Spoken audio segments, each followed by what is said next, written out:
막대한 살림을 태우고 수백 명의 보금자리를 앗아간 고성 산불이 발생한 지 2년이 됐지만 피해 보상은 덜 되고 살림 복구는 더딥니다.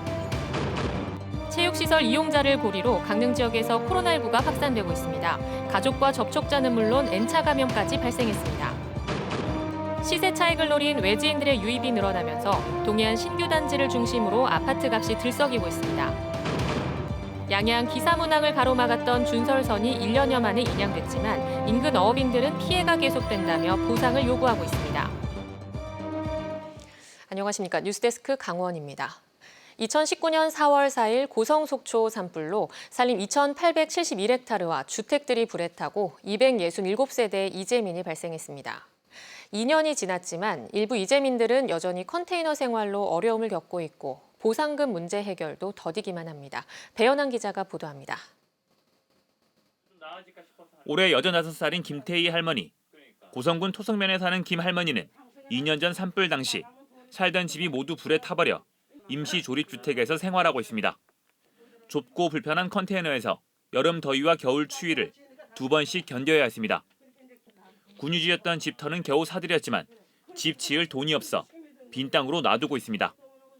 2019년 산불 당시 고성 지역에서는 이재민 240가구가 임시 조립주택에 입주했는데 아직도 54가구가 조립주택에 머물고 있습니다. 너무 싫는 거죠. 어디 집이 조금 이렇게 넓으면 좀 왔다 갔다 하지만 단지 이거 가는 생길 데가 없잖아요. 보다시피 돈이 지금 안 돼가지고 지금 이렇게 못하는 거죠. 지금 뭐 난리 지금 저기 해결하는데 해야 되는데 지금 돈 때문에 엄마 집을 질지 말자 저게. 보상 문제도 더딥니다. 재난지원금을 받았지만 추가적인 보상 절차는 멈췄습니다. 정부가 산불 책임이 있는 한전에 구상권 청구 방침을 밝히면서 이재민들이 거세게 반발하고 있습니다. 구상권이 청구되면 피해 보상금이 그만큼 줄어들게 되고 관련 소송이 진행될 경우 지급 절차가 지연될 가능성이 높기 때문입니다.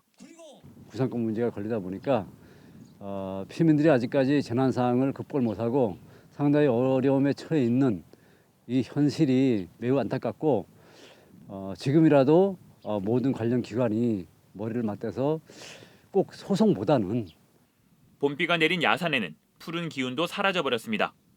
산불에 검게 타버린 나무들도 야산 곳곳에 그대로 남아 있습니다.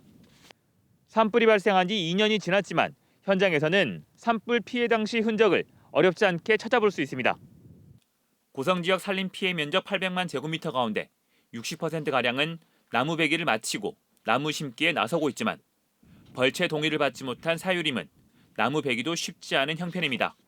사유림이 이제 뭐 무응답이거나 아니면 벌채 부동의를 하거나 이렇게 해서 지금 나머지 남아있는 산림들이 지금 그런 이유로 남아있는 것입니다. 민가나 이런 주택 주변에는 그 내화수종인 밤나무나 자작나무 이런 화렵수 등을 좀 심어서 그런 방화 수림대도 같이 좀 조성을 하고 있는. 산불이 휩쓸고 가며 생긴 상처가 2년이 지난 지금까지도 아물지 않고 계속되고 있습니다. MBC 뉴스 배현환입니다. 최근 강릉에서 코로나19 N차 감염 확산으로 확진자가 급증하고 있습니다. 강릉시에 따르면 지난달 31일 187번 확진자가 나온 이후 가족을 비롯해 이 확진자가 이용한 체육시설 이용자 등이 잇따라 확진 판정을 받았습니다. 또 이들에게서 접촉한 사람들이 추가로 확진 판정을 받아 187번 확진자의 N차 감염으로 203번 확진자까지 나온 상태입니다.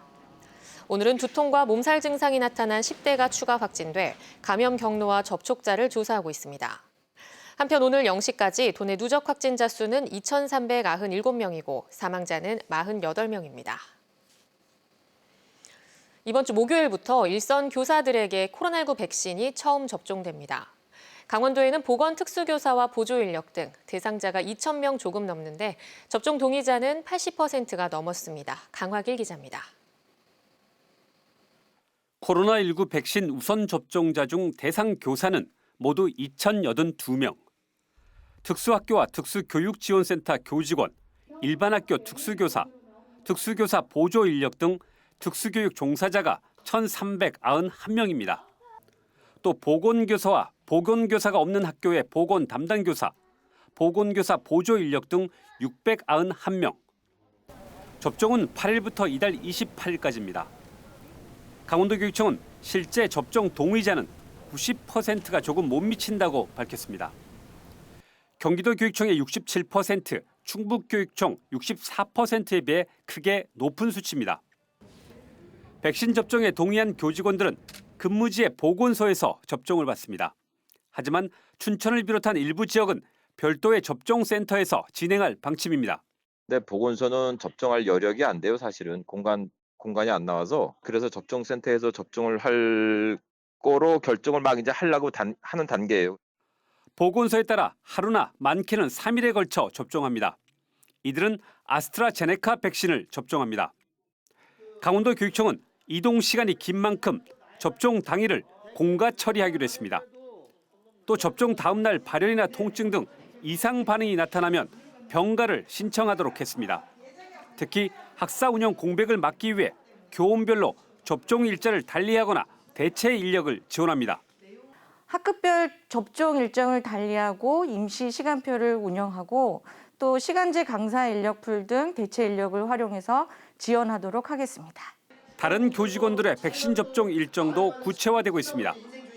고등학교 3학년 학생과 교사는 여름방학, 매일 등교하는 초등학교 1, 2학년 교사와 유치원, 돌봄 인력은 5월로 접종 일정이 앞당겨질 전망입니다. MBC 뉴스 강화길입니다. 강원 동해안, 특히 강릉과 속초를 중심으로 아파트값 상승이 이어지면서 시세 차익을 노린 외지인들의 유입이 늘어나고 있습니다. 특히 신규 아파트 분양에도 관심이 몰려 자치단체마다 실수요자들에게 분양권이 돌아갈 수 있도록 대책 마련에 몰두하고 있습니다. 홍한표 기자가 보도합니다. 올해 1월 분양한 918세대 규모의 아파트입니다. 평균 13대 1의 청약 경쟁률을 보였고 분양권은 프리미엄, 즉 웃돈이 많게는 1억 원 넘게 붙었습니다. 분양권 전매에는 시세 차익을 노린 투기 세력까지 유입하면서 가격을 더욱 끌어올린 것으로 보입니다. 2026년 7년도까지 계속 이제 교통이 좋아지다 보니까 강릉이나 속초나 영동 지역이 앞으로 향후 좋아질 것이다, 부동산이 괜찮을 것이다 생각을 해서 상대적으로 투기하시는 분들이 계속 늘어나는 것 같습니다. 실제로 강릉 지역의 경우 지난해 아파트 거래 약 5,500건 가운데 외지인의 거래 비율은 30%에 육박하고 속초시의 경우에는 절반을 외지인이 거래한 것으로 나타났습니다. 이 중에는 전세금을 이용해서 아파트를 보다 싸게 구매하는 이른바 갭투자 세력도 적지 않습니다. 한 부동산 빅데이터 업체에 따르면 전체 아파트 거래 가운데 강릉은 5%, 속초는 4%, 동해는 3% 정도가 갭투자 물건인 것으로 조사됐습니다. 이에 따라 자치단체마다 투기 세력 유입을 차단하기 위한 대책 마련에 고심하고 있습니다. 춘천시와 속초시는 지역에서 3개월 이상 거주해야 우선순위로 분양받을 수 있도록 했습니다. 강릉시도 속초나 춘천시처럼 거주 기간 제한을 두는 방안을 검토하고 있습니다. 소를 지군의 교동 7공원에 1,300세대 규모의 아파트가 분양을 앞두고 있고 강릉역 인근 교동 2공원에도 700세대가량의 아파트 단지가 들어설 예정이어서 언제든 투기 세력이 유입할 수 있다는 겁니다. 강릉 시민들이 실질적인 얻는 분양을 받을 수 있도록 우리가 강릉시에 일정 기간 이상 거주한 분들이 우선 공급이 될 수 있도록 우리가 강릉시에서 지금 방법을 모색하고 있습니다. 강원도의 경우 지난달 아파트 평균 매매 가격이 사상 처음으로 1억 5천만 원을 넘으며 시세 과열 양상이 지속되고 있고 아파트 매매 가격 대비 전세 가격 비율인 전세가율은 81%로 전국 최고 수준이어서 갭 투자 세력이 유입되기 좋은 조건까지 형성돼 아파트 매매가 실수요자들에게 더욱 부담으로 다가올 전망입니다. MBC 뉴스 홍한표입니다. 지난 2019년 11월 양양 기사문항 입구에는 공사용 준설선이 모래바닥에 걸리는 사고가 났습니다. 선체는 1년 뒤에야 치워졌는데 어민들은 늑장인양으로 큰 피해를 보고 있다며 보상을 촉구하고 나섰습니다. 박은지 기자입니다. 양양군 기사문항, 어선들이 가장자리를 따라 천천히 드나듭니다. 바닥에 모래가 높게 쌓여 있다 보니 배 밑부분이 걸릴까 봐 조심하는 겁니다. 지난 2019년 11월 해군기지 확장 공사를 하러 온 준설선이 이곳에 가라앉는 사고가 났습니다. 선체가 어선들이 드나드는 입구를 막았고 해수인입관 시설도 망가졌습니다. 준설선은 1년이 넘게 방치되다 지난 12월 말에야 선체가 인양됐습니다. 항구를 막고 있던 바지선이 겨우 치워졌지만 3개월이 지나도록 항내에 쌓인 모래를 치우거나 망가진 시설을 복구하는 작업은 이루어지지 않고 있습니다. 어업인들은 당초 지난해 3월 말까지 사고 선체를 철거하기로 약속하고 4억 원 규모의 피해 보상에 합의했는데 실제로는 철거가 9개월이나 늦춰졌고 항구도 복구되지 않았다며 추가 보상을 요구하고 있습니다. 어선 입출항이 어렵다 보니 조업 일수도 줄어 어획고가 감소했고 어선 파손 피해까지 입었다고 주장합니다.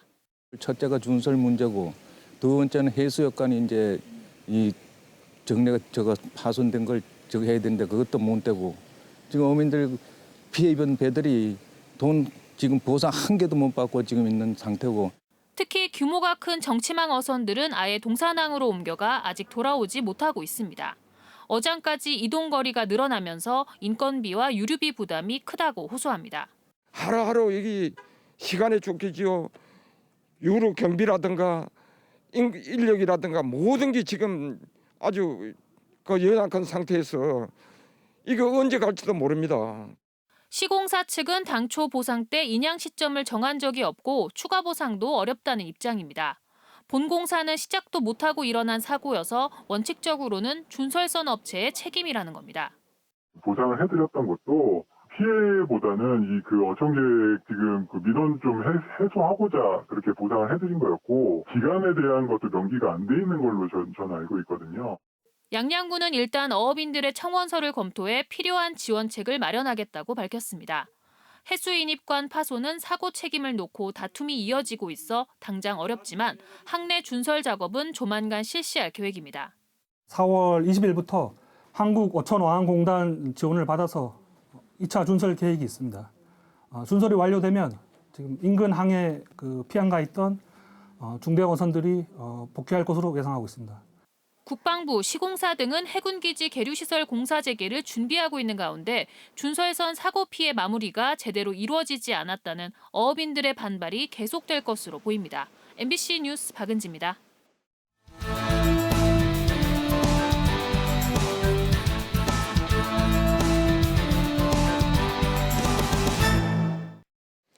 최승준 정선 군수가 오늘 정세균 국무총리와 면담을 갖고 가리왕산 알파인 경기장 합리적 복원을 건의했습니다.